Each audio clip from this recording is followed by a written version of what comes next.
Do we have the courage to face the realities of our time and allow ourselves to feel deeply enough that it transforms us and our future?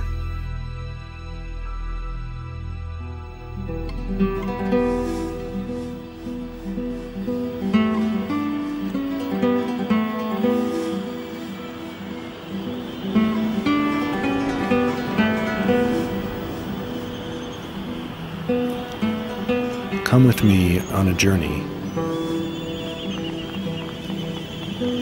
through the eye of beauty.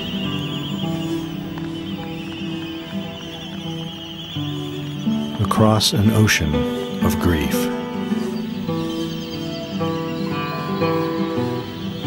And beyond.